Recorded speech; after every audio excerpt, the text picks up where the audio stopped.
It's Morning Edition from NPR News. I'm Michelle Martin in Washington, D.C. And I'm Martinez in Los Angeles, California. Republicans in the Senate are set to take up an issue this week that is near and dear to President Trump's heart: non-citizen voting. It has never been shown to be a widespread problem in American elections, but Trump continues to insist that it is.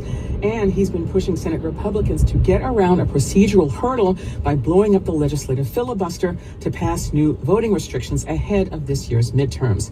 NPR voting correspondent Miles Parks is here with us now. So, Miles, this bill is called the Save America Act. What is it? So it's a major elections overhaul. It would require all voters to show photo ID to vote, but the most notable change is actually on the registration side of things. The bill would require people to provide proof of their U.S. citizenship when they register to vote, which may not sound like a big deal. The vast majority of Americans believe that only Americans should vote in American elections. But having the documents to prove that citizenship is a whole different beast. We're talking about a birth certificate or a passport in most cases, and research has shown that tens of millions of Americans do not have easy access to either of those documents, notably because they're expensive to acquire. We just got a passport for our daughter, a couple weeks ago, and it cost hundreds of dollars to get. Yeah, and that's a lot of people, and primaries are already underway. When would this new law then take effect? It would be immediate. So then when you think about the millions of people who could potentially be negatively impacted versus these relatively few cases of non-citizen voting that we see every election cycle, that's why election experts basically look at this overhaul and say this could create an administrative nightmare with very little upside. All right, so what are the bill's chances then? President Trump is pushing hard for it, and he's also pushing to expand it to restrict vote by mail in a lot of instances as well. But it is looking increasingly likely that he's going to be disappointed when it gets to a vote this week. To pass, the bill needs 60 votes to overcome the Senate filibuster. Senate Democrats are a flat-out no, so Republicans have just 53 votes, and there is currently no appetite on the GOP side of things to change the Senate rules to circumvent that filibuster, that 60-vote threshold. That's all according to Senate Majority Leader John Thune, who alluded last week when talking to reporters that he's basically between a rock and a hard place between his colleagues in the Senate and the president. It's about the votes. It's about the math. And I'm for better or worse, I'm the one who has to be the clear-eyed realist about what we can achieve here. It's an interesting moment politically, though, because Trump has insisted that this bill be expansive, not a watered-down version, he says.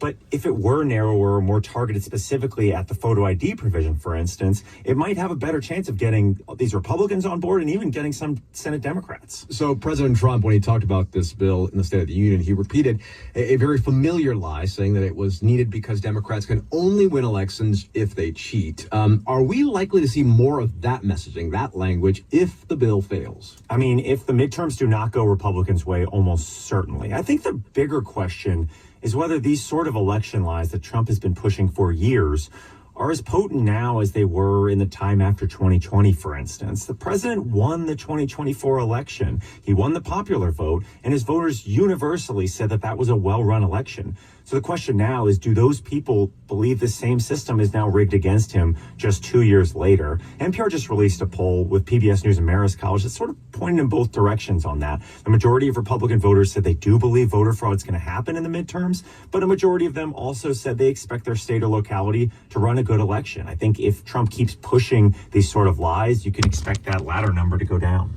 That's NPR's Miles Parks. Thanks a lot, Miles. Thanks, A. Now to Venezuela, where the American flag is flying again over the U.S. Embassy in Caracas for the first time in 7 years. This is happening as the White House is looking at Venezuelan oil as a possible way to lower fuel prices that are higher because of the U.S. and Israeli war with Iran. NPR's Ada Peralta is with us now from Venezuela's capital, Caracas. Ada, good morning. Hey, good morning, Michelle. So how significant is this reopening of the embassy?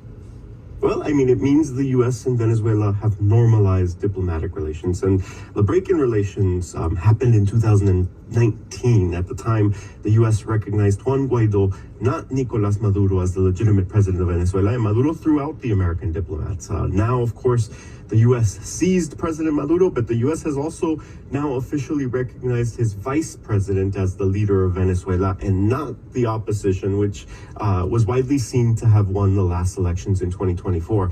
And now the U.S. is flying a flag over the embassy once more. It's a lot of plot twists, but in broad strokes, it means once enemies have become friends, and a lot of this friendship is convenience. The U.S. wants its oil companies in Venezuela, and Venezuela needs to restart its oil industry. You've been reporting about oil. What have you seen? Yeah, I went to Maracaibo, which is the capital of oil here. But what you see is the decay of the oil industry. Once grand hotels are falling apart, homes are abandoned, malls are empty. The workers here used to make serious money, and now they're getting paid a couple of $100s a month. Production has plummeted to a third of what it was at its peak. And I've been talking to the workers of the state oil company, and one of them says when you go out into Lake Maracaibo, you see a spaghetti of floating pipelines. They've been abandoned and they're full of gas, so they've floated to the surface. Essentially, all of them, two of which are operations managers, say corruption is rampant. The Chinese and the Russians have tried to get oil out of Venezuela, but they didn't have the know-how, or they were thwarted by corruption. But all the workers I've spoken to keep coming back to one point. The oil facilities, both on land and at sea, were built mostly with American technology, and the big multinational companies have the know-how. The workers say a lot of the rigs and wells are not actually hopelessly broken. They say they might need a fitting or a part that was impossible to get with U.S. sanctions in place. But if Chevron or Shell really step in, they say they can get things up and running fairly fast. And you've had a chance to talk to a lot of regular Venezuelans, which you were telling me is actually easier than it has been in years when you've been trying to do reporting there. What are they telling you? Are they as hopeful? I mean, I think the most interesting thing here is that Venezuelans seem ready for reconciliation. There was a forum on Friday that joined government-affiliated journalists and independent journalists. And the independent journalists complained about a repressive government that had thrown them in jail, that had kidnapped them. And the government-affiliated journalists complained that even after 25 years of this government of Chavismo, they felt invisible and unacknowledged. They complained that the independent journalists had made enemies out of them.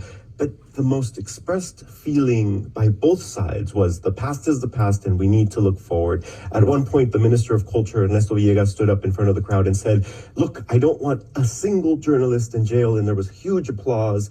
And it felt cathartic, like some of the deep divisions of Venezuela were being talked about in the open. And in that moment, at least, it felt like Venezuela could find a peaceful way forward. But, one political scientist warned me. He said, "Don't get too excited. It's too early. It's not even clear this is a transition." And history tells us that transitions like these, by and large, do not end well. That is NPR's Ada Peralta in Caracas. Ada, thank you. Thank you, Michelle.